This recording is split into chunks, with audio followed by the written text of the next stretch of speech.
bat microphone turned on. Bat computer recording. Now listen, Robin. We mustn't judge the microphone. It's subject to its alcoholic delusions. Now listen, Robin. My bat internet seems to be connected. And the only thing that could possibly mean is that somehow the Riddler... Oh my gosh. Listen, I just punched my microphone. Sorry if that's a loud noise. Listen, okay, before we go any further, Movie Men Bingo, check it out. It's in the show notes. Do it. Play along. It's pretty self-explanatory. If something happens in the episode that corresponds with a square, click the damn square. Little X will appear. And then you play bingo. Listen, I love Batman. Yes. Unapologetically.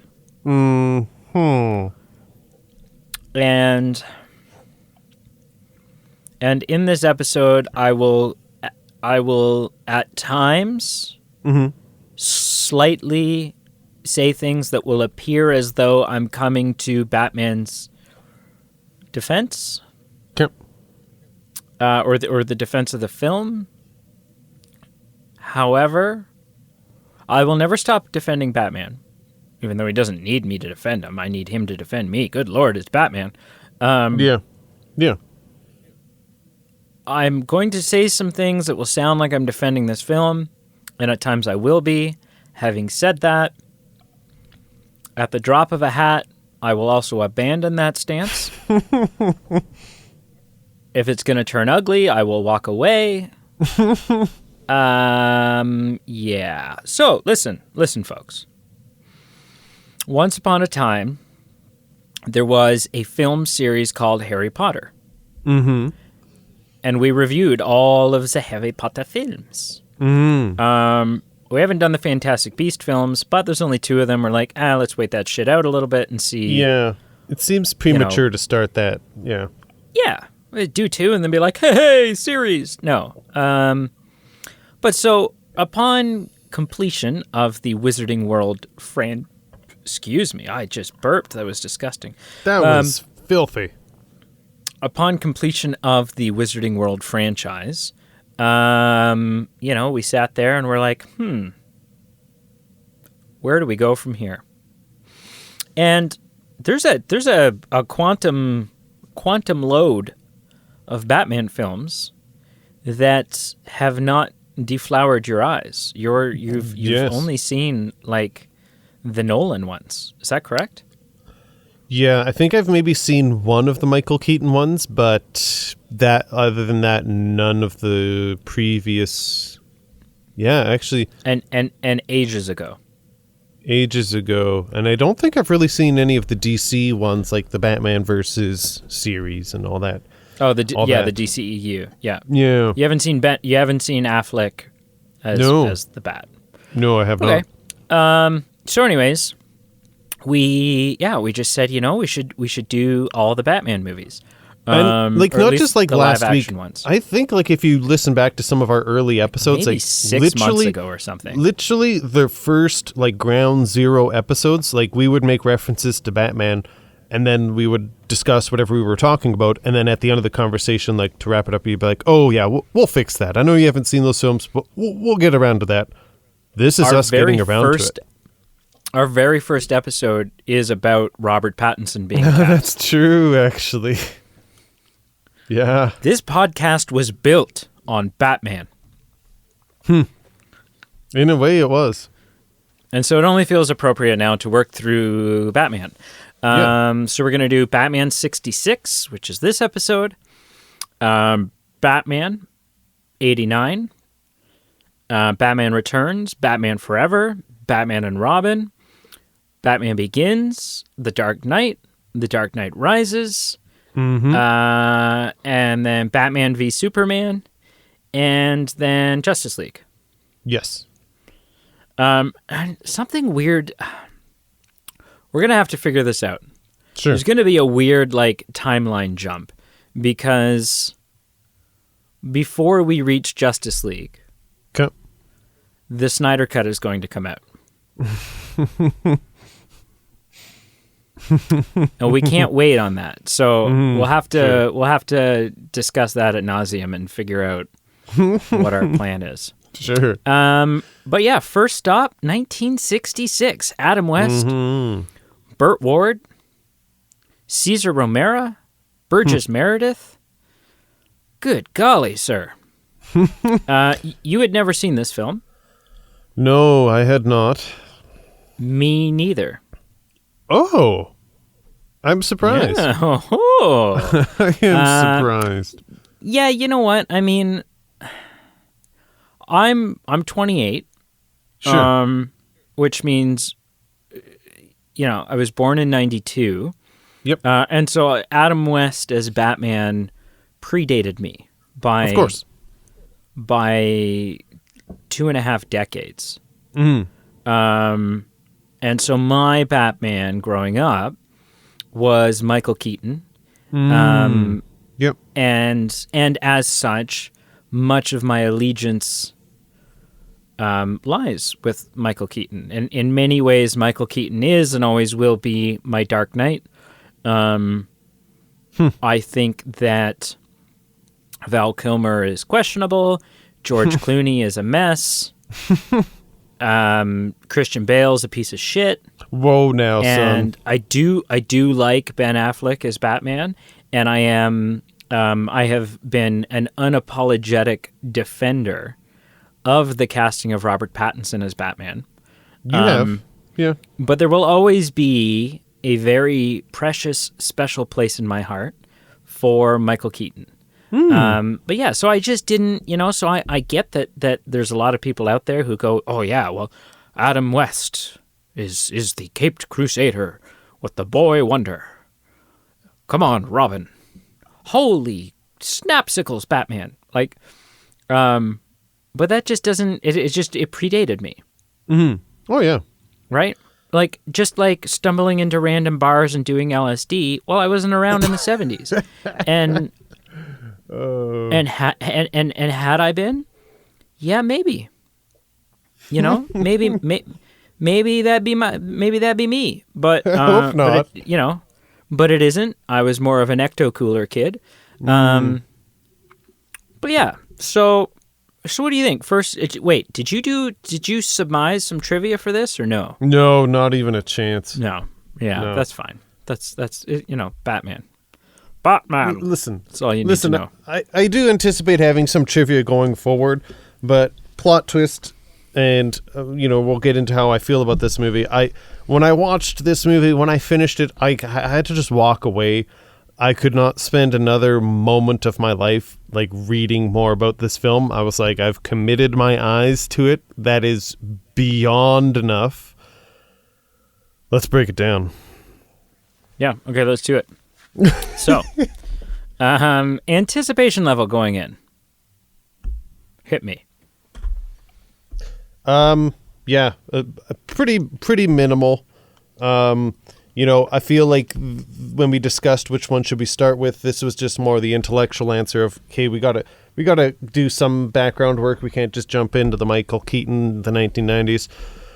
We gotta start with the Adam West. It's kind of the I don't know if I want to say the gold standard, but it is the Batman that a lot of people think of, or at least the origins of Batman. Is the OG, yeah, that's right. So, yeah. I am nothing if not a completist. I even wanted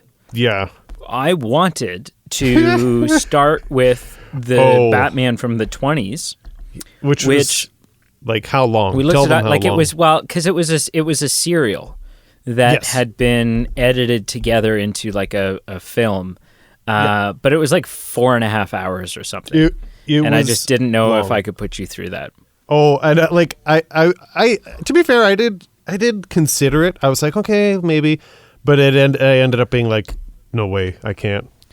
Well, I also stopped. Like, I think we just left. I don't think I ever heard you say no way. I think I brought it up, and was getting some vibes, and so I think I abandoned the argument pretty early on. I was like, okay, well, you scratched that off the agenda yourself. You're like, well, I think I know the answer to this one. Yeah, I was like, the man doesn't like vinegar on his fries. I'm not gonna put vinegar on his fries. Like, it's fine. We'll just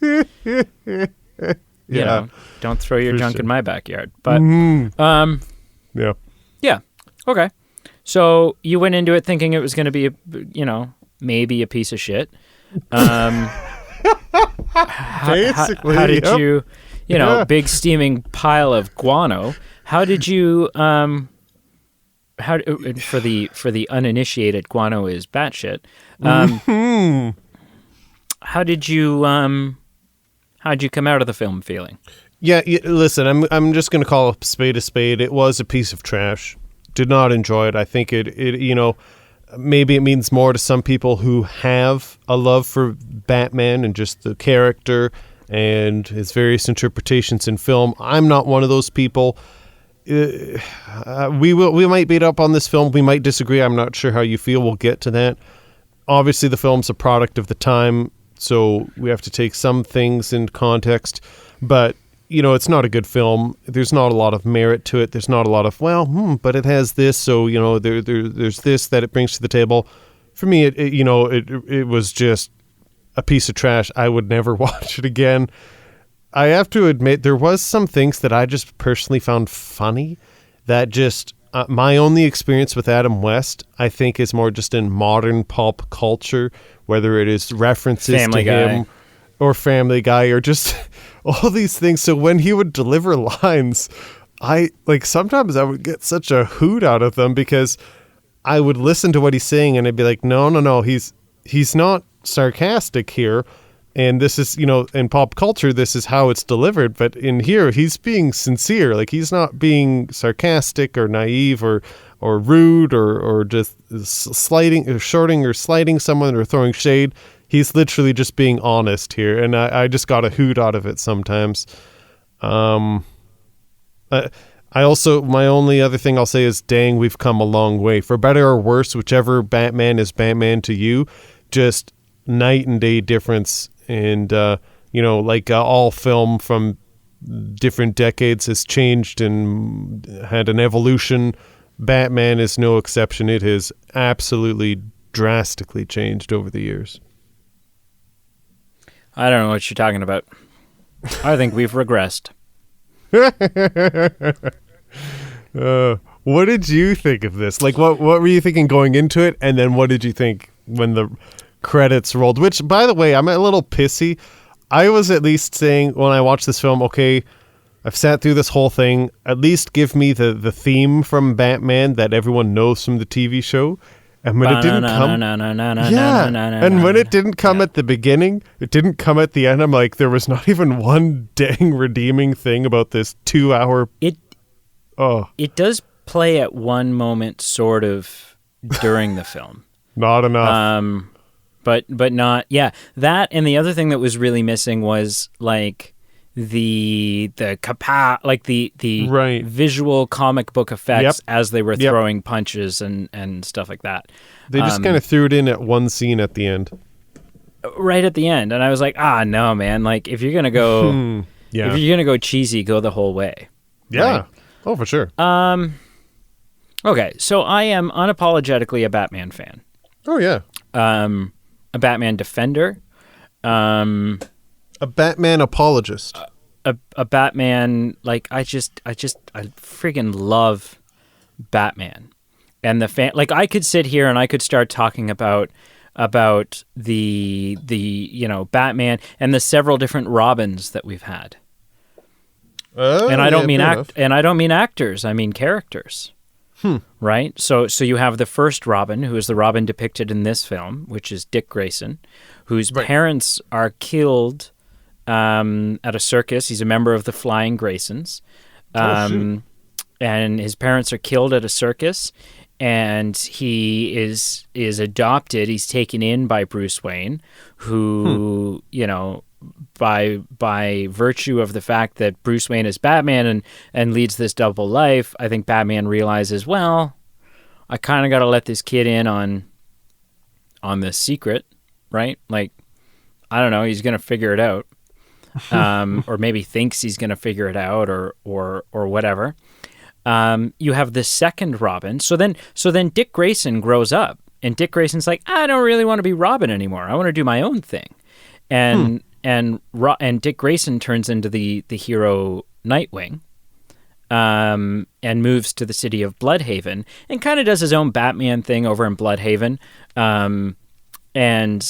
But occasionally, you know, like when shit really hits the fan, comes running on in to help save the day.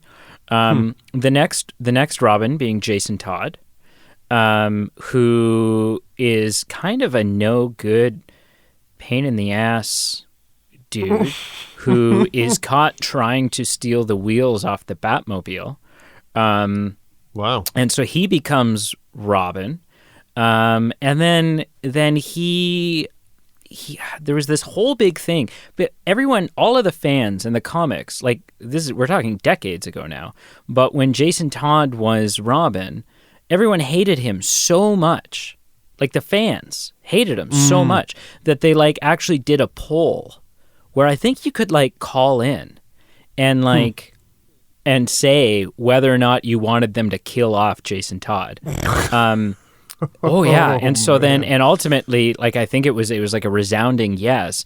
And so there's Death in the Family was a comic story where Jason Todd is kidnapped by the Joker and tortured and seemingly brutally murdered, and that's all captured on tape by the Joker, and it's sent back to Batman. And then we discover a number of years later that turns out he's not actually dead. And he became a vigilante known as Red Hood, who was kind of a play on one of the origin stories of Joker from Frank Miller's Frank Miller's graphic novel, The Killing Joke. So anyways, a whole long story. Next Joker, Tim Drake, or not next Joker. Next Robin is Tim Drake. And at one point, Bruce's son, Damian Wayne, is Robin. We have a female redheaded Robin at one point. Like, so all of this is to say I could talk your ear off forever about Batman stuff.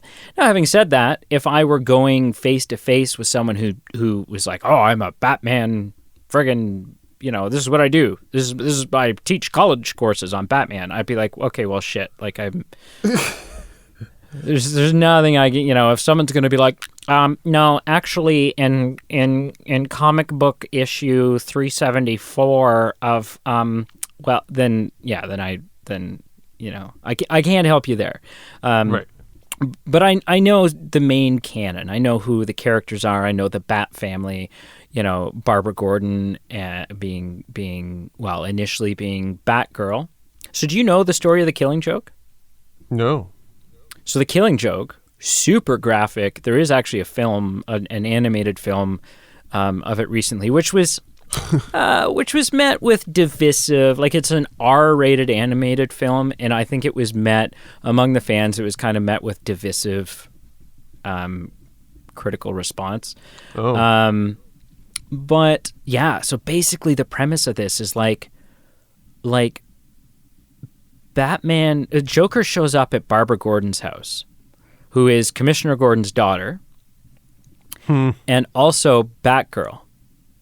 Oh. And he doesn't know, but Joker doesn't know that. Joker just knows this is the daughter of Commissioner Gordon. He's trying to screw with and play a friggin' torturous joke on Commissioner Gordon. He doesn't know that Barbara is also Batgirl. And he shows up. Yes. And he shoots her. This sounds familiar. Yeah, continue. Yeah, shoots her through the spine, paralyzing her. Oh my gosh. And then strips her down and does questionable stuff and photographs it, and then kidnaps Jim Gordon and puts him on a carnival ride, strips him down, puts him on a carnival ride, and sends him through it. And on the carnival ride, he's like subjected to the pictures of his naked, mutilated daughter. Like, really horrific story. Yeah. Really horrific story. But Which And is a side note. Which is a side note. It's incredible because I'm not familiar with the comic book universe that is obviously so different from what's depicted in the film. Because the film seems like the tampered down, like here's the bedtime story we tell to our kids, and what you've recited, the stuff that exists in canon everywhere, and comics and backstories and other threaded out stories. It's like the rated R, like, hey, we're not holding back, like take off the kid gloves, and it's just it's shocking in a way. There's two things to remember. The first thing is that what I just depicted in The Killing Joke was a graphic novel. It wasn't a run-of-the-mill comic. The other thing to remember is The Killing Joke and stories like The Killing Joke came out in the 80s and 90s. Is when they started coming out. Right. This movie came out in 1966. And Batman in literature was a very different Batman in the 60s. In the 20s, 30s, 40s, 50s, and 60s, and 70s, Batman saw several different iterations, several different tonal changes, although so did all comics. New pressures came out and even regulations as far as the maturity of the content that could be shown and all of that stuff changed through the decades. But yeah, he over the years, and especially at this point, we're talking about a very different Batman in the comics. A Batman that's not too terribly dissimilar in a lot of ways to Adam West's Batman, to the Batman that we got in the movies. Again, super, super campy, very silly at times. Little strange that absolutely he's got to rebrand everything. Robin, I just remember this morning that I forgot to brush my teeth using my bat toothbrush. Right? And it's like, yeah, okay. Or it's just it says Colgate on it. It's not exactly. That's not a Wayne Enterprises toothbrush you got there. But yeah, very, very different. So I mean, overall, here's my take. Is it an amazing film? By my standards and by the standards that have been instilled in me because of when I was born and when I grew up, no, I don't think it's an amazing film. Do I think that it's hot trash? Taking into account when it came out, what its source material was at the time, and what is probably in some ways owed to it as a pioneer of comic book films. No, I don't think it's hot trash. I think it was just a very different time, and standards were very different. Cesar Romero was able to say, as Joker, no, I don't want to shave my mustache, just paint over it. And that was kind of shrug your shoulders. That was kind of good enough. Okay. Yeah, okay, that works. Whereas nowadays it'd be like, just a side note, did that not just drive you wild? No, because I knew. Okay. All right. That's kind of not a sticking point. That's among the Bat fandom. That's a lot. We all know that. We all know that.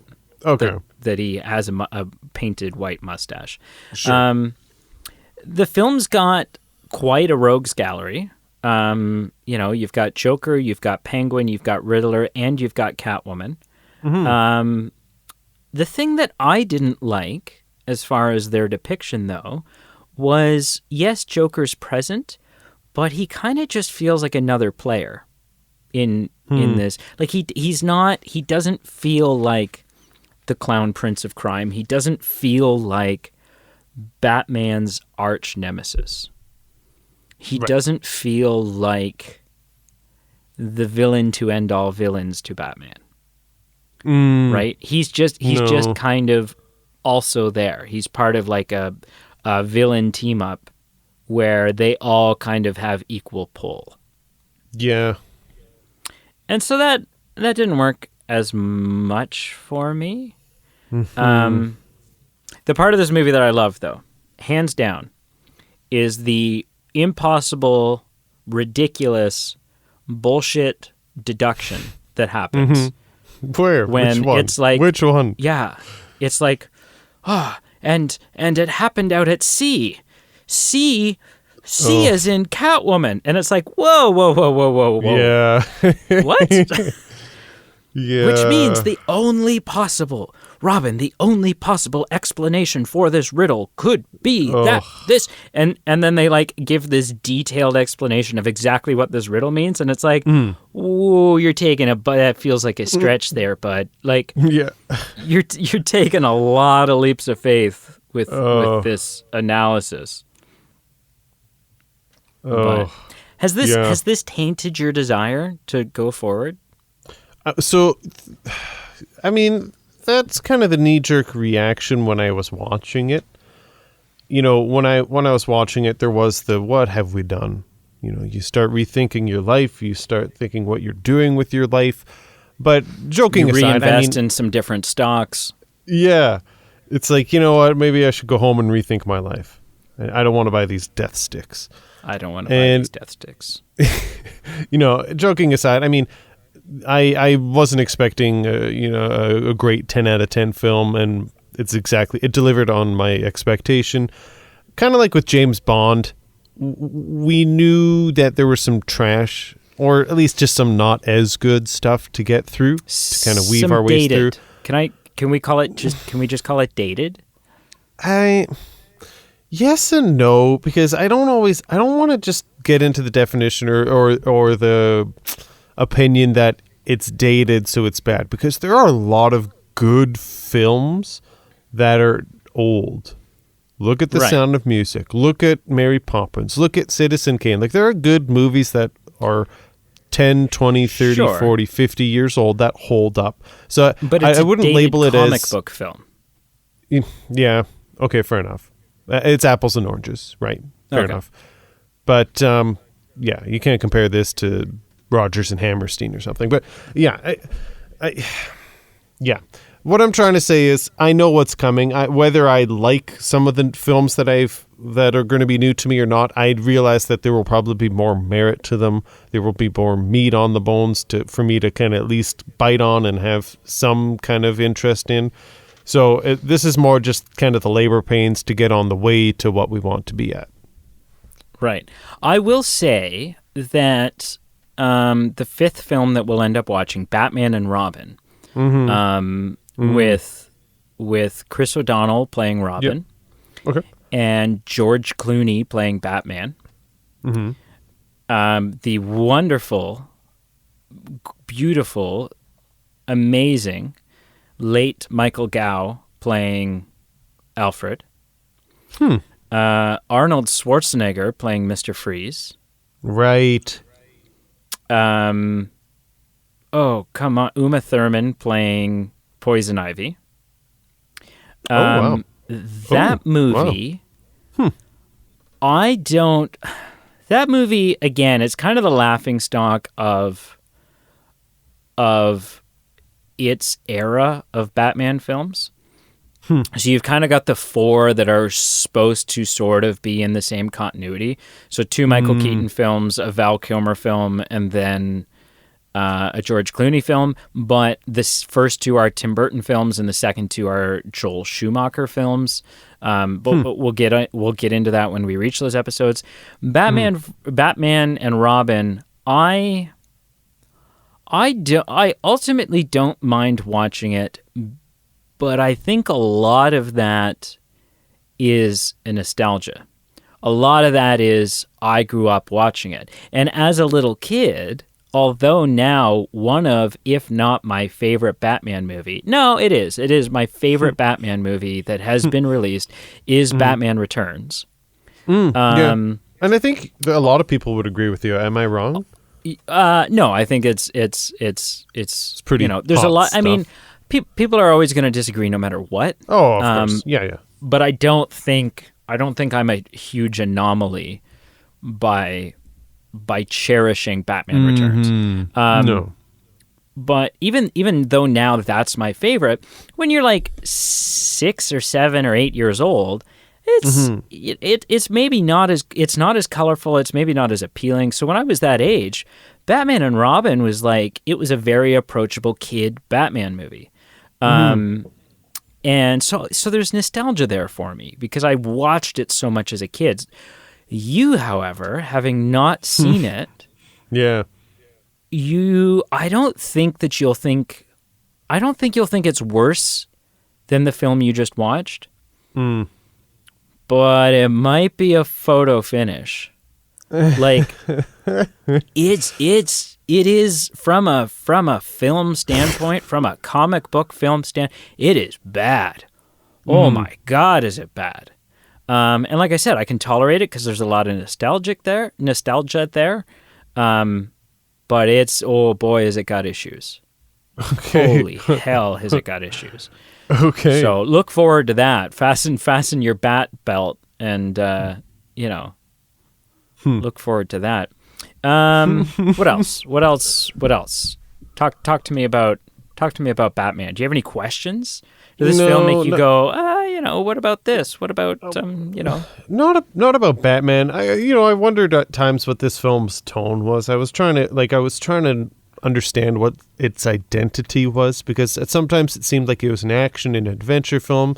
Sometimes it just seemed comical and farcical. And I'm not saying that is like it's an aged film, so just out of context it was comical and farcical, like just different kind of themes and tones that I believe they were intending to give. I just kind of got some mixed signals. Definitely some mixed signals. I felt the same way. I did look it up halfway through the film, and I was like, is this intended as a comedy?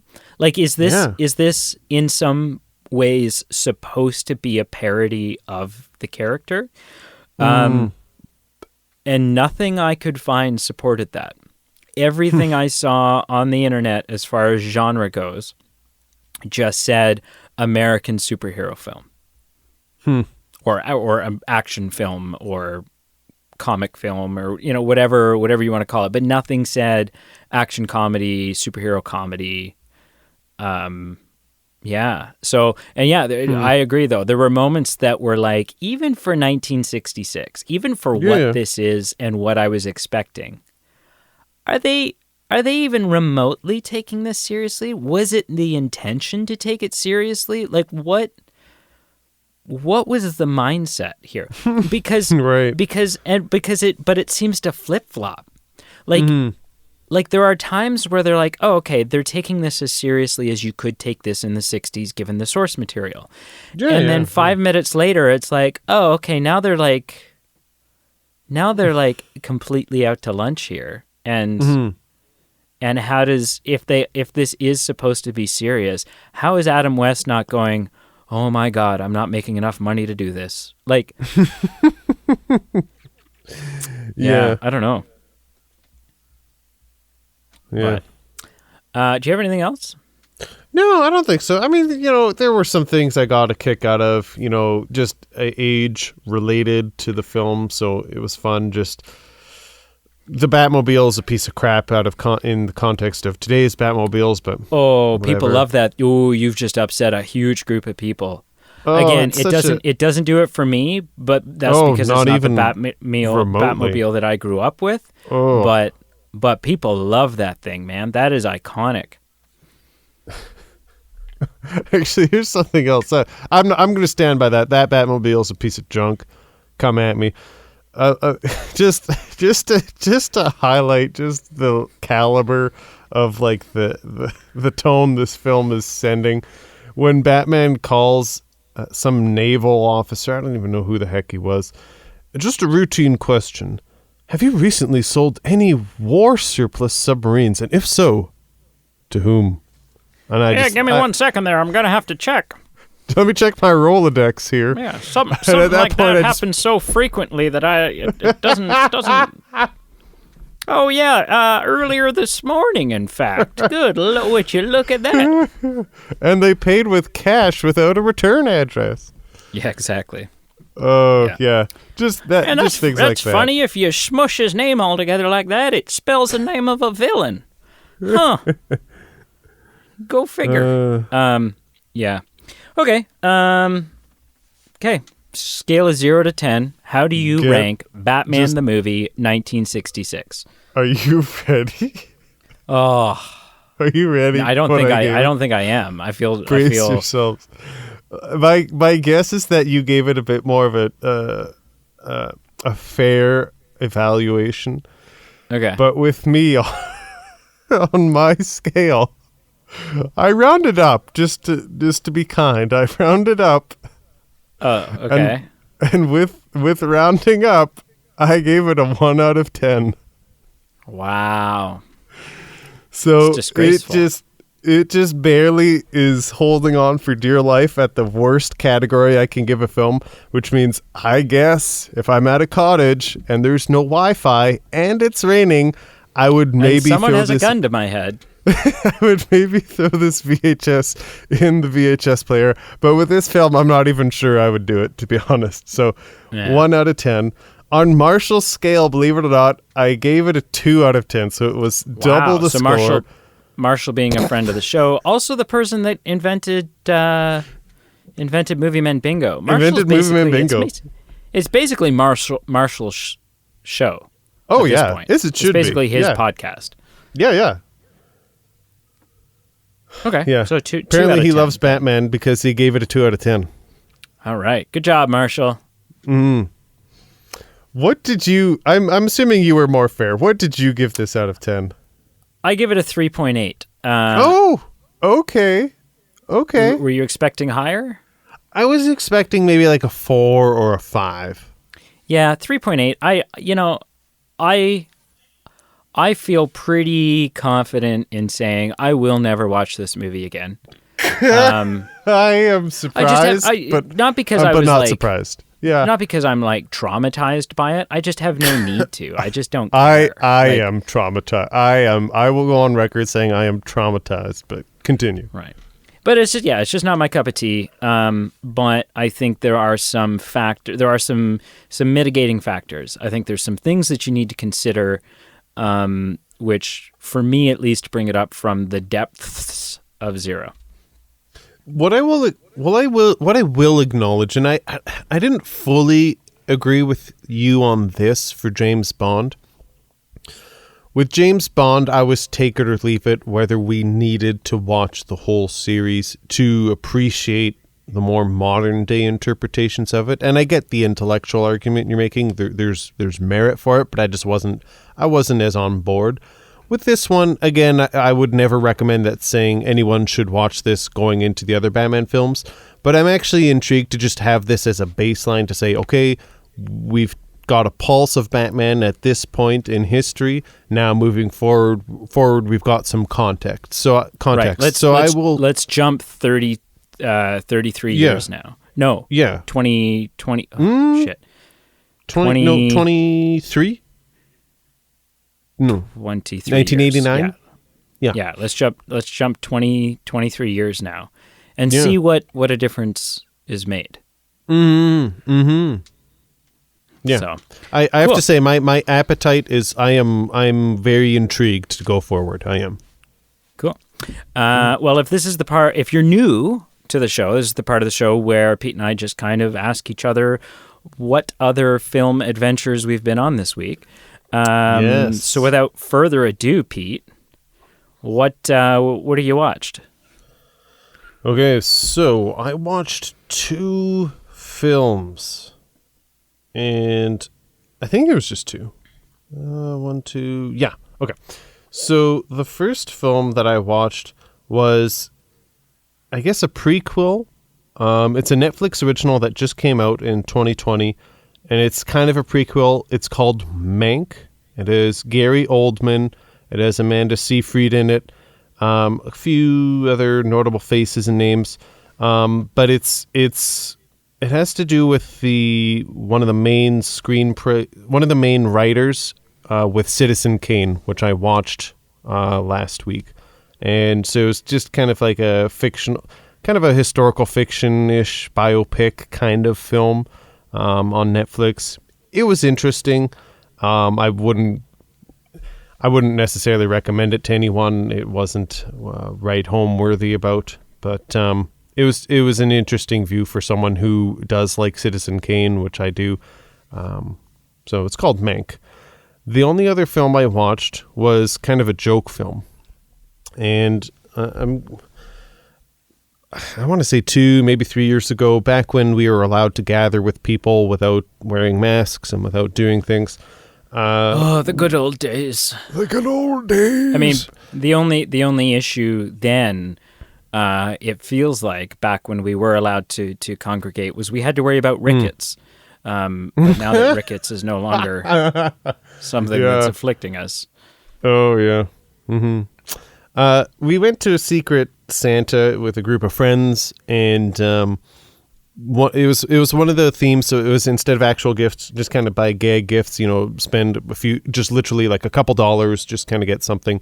And one of the gifts that we walked away with was a Blu-ray of a 1992 film starring Nicolas Cage, Sarah Jessica Parker, and because his name is escaping me, he's the father from the Will Ferrell Elf movie. Forget his name. Yeah. Robert. I don't know. I know who you mean. Yeah. So we watched this film finally after sitting on our shelves for years. It's called Honeymoon in Vegas. And I don't know what was more traumatizing, this or the Batman film. Actually, okay, so the name is James Caan. Okay. Not at all. Regardless. All right. Not at all who you thought. But anyway, it's considered a romance comedy. It's kind of wild, and in some ways the movie hasn't aged quite well. And at times, even just when the movie was fresh on the block, I don't think it was that great of a film. My wife and I got a hoot out of it, though, just because sometimes you just need to watch a movie that you don't have to think about, that you literally get a laugh from, both from scenes that are intended to make you laugh, and both at scenes that you look at each other, you look back at the screen, and you look back at each other again and go, wow, some screenwriters thought that was a good idea to put in the film. Can't believe they kind of just did that. But we got a hoot out of it. And I guess that's all that matters, really, when you get a comedy, a romantic comedy as a gag gift at a Secret Santa that includes Nicolas Cage. That's all you can hope for. Yeah. What did you watch this week? I'm trying to think. I think I only watched 4 films. Is that accurate? No.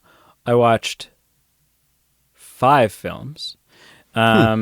None of them were new. They were all rewatches. Okay. But sometimes you got to do that. I watch a lot of new movies. Sure. And so sometimes you just need to go back and seek the comforts of yesteryear. Well, and there's some films that you really want to break down more. You want to say, what did I miss the first time, or what do I appreciate about this film? And you just want to return to what you know. I'm with you 100%. I would say two of them were like, okay, so 2 of them were like, one was a guilty pleasure, one was a classic. Cats. 2 were just phenomenal, top-notch movies. And one was like, why? I put it on to fall asleep to, and then didn't end up falling asleep, so ended up watching it all. Yeah. Oh. So the first one, which is kind of a guilty pleasure movie, but I don't think it's bad either, was the 1998 film with Eddie Murphy and Raven Simone. Okay. Dr. Dolittle, like and never seen it, but I'm actually familiar. crazy cast because it's got like Norm Macdonald plays a dog, Chris Rock plays the guinea pig, like there's a oh wow, Ellen DeGeneres plays a dog at the beginning of the film. Like there's a lot of people in this movie that as a kid I was like, I don't know who any of these voices are. And then as an adult, I was like, holy crap. Yep. So I watched that one. Okay. Then I watched a film that is a masterpiece. 50 First Dates. Oh, yes. Oh, yes. And I cried. Yeah, I cried. as you should. I've seen it before, As but you I should. cried. Yeah, I was like, no shame. You know, I cried twice. I cried the first time she has a bad day, and sort of her response to what's happening. And then I also cried at the end the end was like kind of a mix between happy tears, but also, oh, that's so sad. Like, you know, so that, the next one was the other masterpiece, which also made me cry right at the end. I rewatched A Star Is Born. I love that movie. Oh, really? The Lady Gaga and Bradley Cooper rendition is so good. Sam Elliott. It's Dave Chappelle. It's an amazing film to me. Yeah. So it's really good. The next one that I watched, which is just a classic, is The Emperor's New Groove. Oh, yeah. That is such a... Yeah. Mm-hmm. And the final one I watched, which was the one that I put on to fall asleep to, and then I didn't end up falling asleep. And then I was like, should I try to sleep now, or should I get drunk to try to forget what just happened? And ultimately, I just went to bed. But it's the movie This Is the End, which is like Seth Rogen a parody apocalyptic Barshul. Yeah. Michael Cera is in it briefly. Actually, briefly, everyone's in it. Rihanna's in it. Kevin Hart's in it. Backstreet Boys are in it. Are they? I think I was they're just at the end. Okay. Yeah, maybe. Yeah. I don't know. I was dozing a little bit towards the end, thankfully. As you should. Jonah Hill's in it. It was just like, it's just not. James Franco's in it. It's just not a good movie. I mean, if you're into that brand of humor, then it's probably a really great film. The visual effects were impressive for being a comedy. But it was just, it's just like, I don't know. This is like, it's like watching The Hangover. The first one's kind of like, okay, this is new and fresh. And then after that, you're like, this is just the same crass brand of humor. I'm over it. Yeah, it's one of those films that I watched, or at least started watching, and then it's one of those ones that you just kind of put it on pause and you go, this isn't me, and you just kind of walk away. Yeah. Okay, so wrap it up. All right. Thank you so much, everyone, for listening. If you haven't done so, please like, follow, subscribe on our social media pages, and the links are below. Also, give us a good rate and review on whatever app or site you're listening to the show on. It helps our show. If you're feeling like helping our show financially on Patreon, you can check out the links below for Patreon and our merchandise page. It helps us maintain and grow the show, and it allows us to give you some perks back for helping us out. If you're not at that level of support, no worries, and we'll catch you guys next week. When you said whatever site you may be listening to us on, I had this brief moment where, like, not like wishful thinking, but just from like a psychological, like, fascinated as to how the internet works kind of way. I thought to myself, what if somebody is listening to us on a pornographic website? I would just like, how did we get there? Why are we? Who put us on this site? And should I be? Is that flattering? Is it disturbing? No. Is it both? What does that mean? This is for the bingo players at home, where Peter doesn't buy into a Brady bit. You also recoil at one of my jokes. That was maybe like a twofer. This is a twofer right there. But it's also not really a joke. Like, it's also me just wondering what if it happened and why, and why would it be there, and what does that mean? Yes. What is audio adult content? So it's just like weird.